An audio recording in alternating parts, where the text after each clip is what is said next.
Nous avons de nouvelles informations les amis sur le jeu Inazuma Eleven Victory Road qui devait sortir en tout cas il y a maintenant quelques années mais qui finalement voit peut-être son développement arriver au bout du long tunnel de la vie de la patience. En tout cas Akihiro Ino et Level 5 nous avaient donné rendez-vous à nous les fans d'Inazuma ce 28 décembre 2022. Il est vrai que d'ailleurs ce matin beaucoup de gens étaient en pression, étaient sous tension parce que simplement on était tous là sur le site, on était sur Twitter à faire F5, F5, F5 pour actualiser le compte Twitter d'Akihiro Ino, de Level 5, pourquoi pas leur site, voir si les informations allaient popper. On arrivait avec le décalage horaire à quasiment 21h, 22h au Japon et quasiment midi 13h en France et il y avait toujours rien. Donc on commençait à se douter que peut-être Akihiro Ino nous avait oublié, qu'il s'était peut-être trompé dans la date, etc. En tout cas, c'était pas loin d'être ça. Parce que, en tout cas, pas mal de fans commençaient à perdre patience au point de l'insulter et au passage, je trouve ça quand même extrêmement décevant de votre part parce que le jeu, je vous rappelle quand même que vous l'attendez depuis 2016 voire 2017, je sais plus exactement, donc ça fait quand même 5-6 ans qu'on attend le jeu.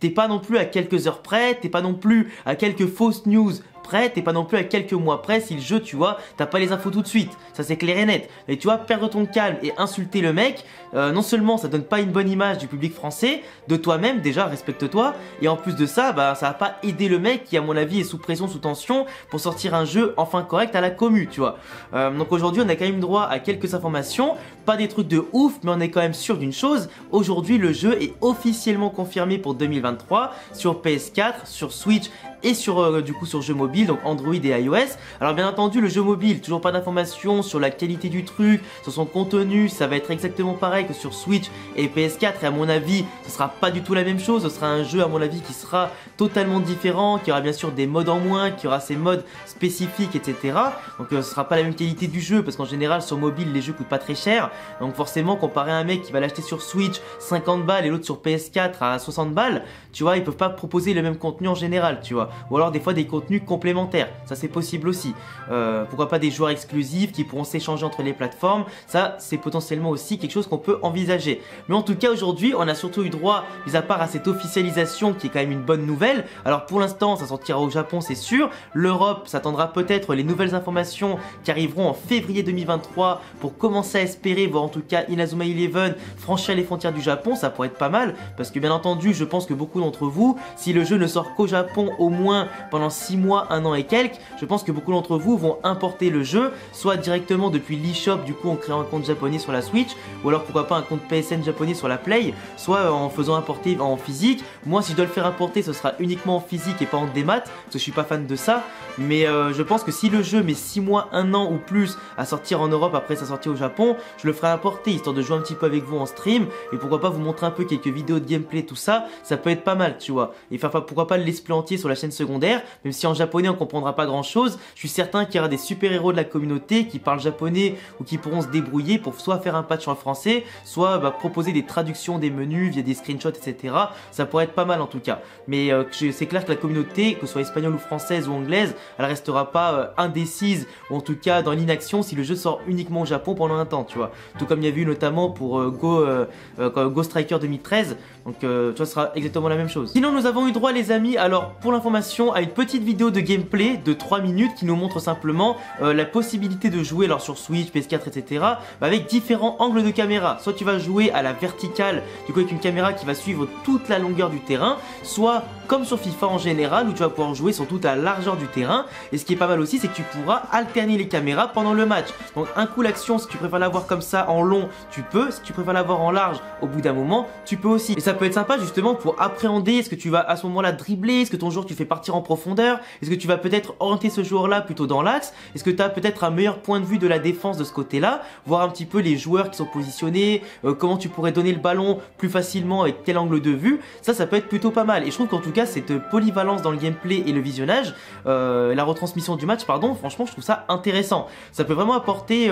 un truc un peu plus dynamique, un peu plus fluide qui te pousse peut-être à réagir et simplement à avoir aussi l'œil vraiment ouvert sur toutes les possibilités du terrain, les joueurs adverses, tes joueurs, comment bien les positionner, etc. Et avoir plusieurs angles de vue pour avoir une vision de jeu globale. Je trouve ça vraiment pas mal. Franchement, je trouve que l'idée est intéressante et je crois pas qu'il y ait un seul jeu de foot qui fasse ça, en tout cas dans le monde entier depuis que les jeux vidéo existent, simplement sur les différentes consoles. Et je trouve franchement cette initiative plutôt intéressante. On voit vite fait quand même les passes, la faculté aussi que tu peux à des moments, alors soit directement avec le doigt de bouger tout le monde, soit avec différentes gâchettes de bouger les joueurs que tu veux, tout ça. Donc ça c'est plutôt pas mal. Apparemment, alors j'ai pas trop compris, évidemment t'as une espèce d'arrêt sur image où en fait t'as le joueur après qui arrive à activer une tactique pour que les deux ailiers du coup peuvent partir en profondeur, ou simplement peut-être que tu peux arrêter le temps 2 secondes et pour bouger tes joueurs en même temps. Si t'es sur console ça peut peut-être marcher comme ça, à voir. Mais en tout cas intéressant, parce qu'après forcément quand tu seras sur pavé tactile sur Switch, tu auras forcément l'avantage pour bouger en 2-3 clics, en 2-3 touchés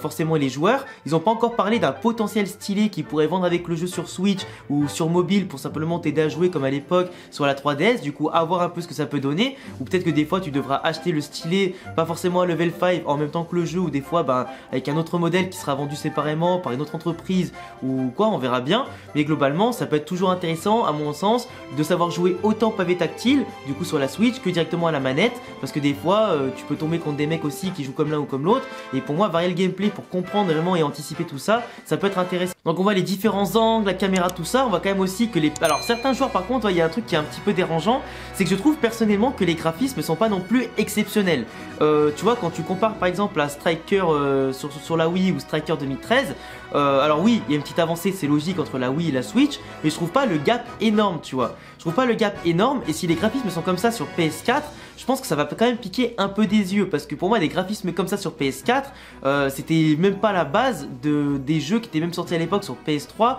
ou début PS4, tu vois. On en est très loin en termes de niveau technique et tout ça. On sait que Level 5, ils sont pas forcément experts niveau graphisme et jeux comme ça, même si à l'époque il y avait quand même Ni no Kuni qui était magnifique sur PS3, même sur la DS, etc.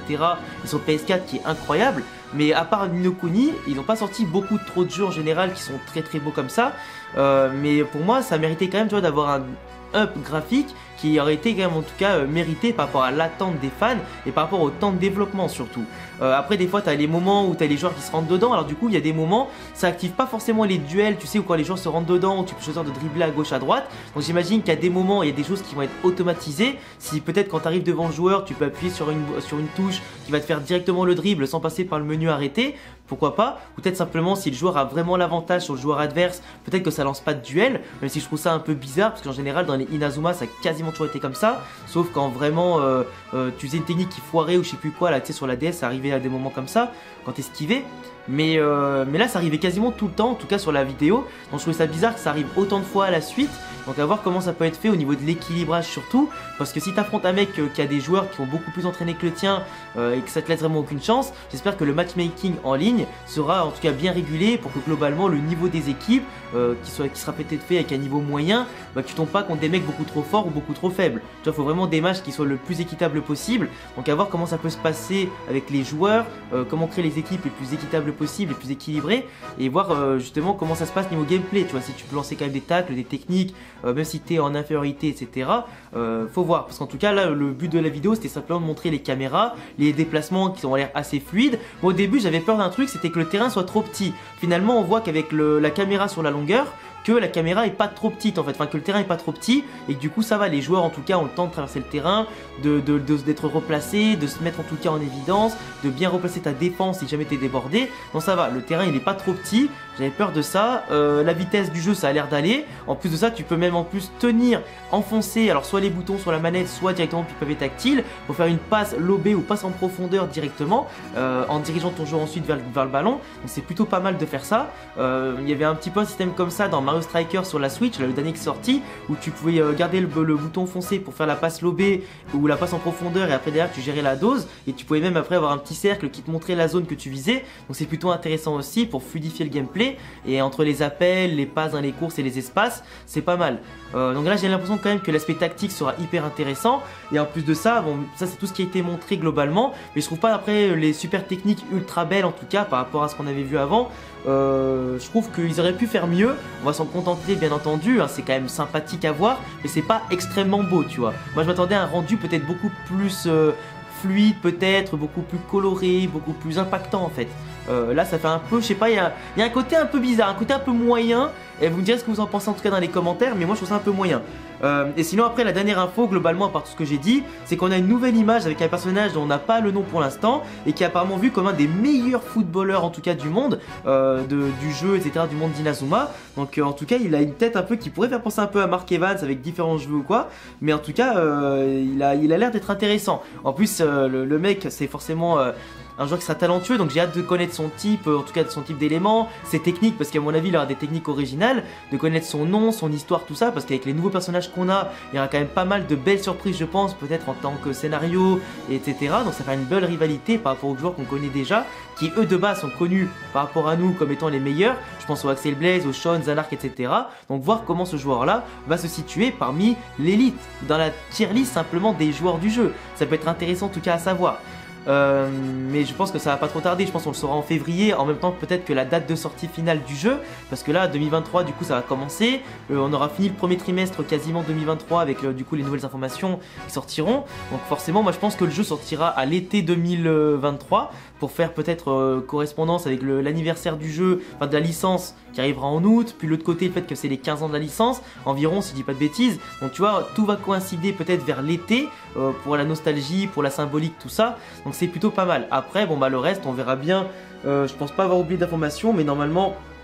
il y a tout ça, ouais j'ai tout dit, mais globalement on a quand même eu des petites informations, de quoi on discutait en commentaire, de quoi on débatte. Je pense qu'on va en parler ce soir en stream sur Twitch, à partir de 18 h en tout cas je serai en live sur Twitch, donc on pourra en parler tous ensemble, débattre un petit peu de plein de choses. Du coup n'hésitez pas à passer sur Twitch ce soir, et puis en tout cas bon bah écoutez je vous laisserai me donner en commentaire tout ce que vous avez pensé de ces nouvelles là, si vous avez hâte de février ou pas, si vous êtes hypé à nouveau ou pas, et puis à bientôt les amis pour une prochaine vidéo. Je vous laisse vous abonner, cocher la cloche, mes réseaux en description, et à tout à l'heure sur Twitch, et à bientôt pour une prochaine vidéo. Ciao les gars.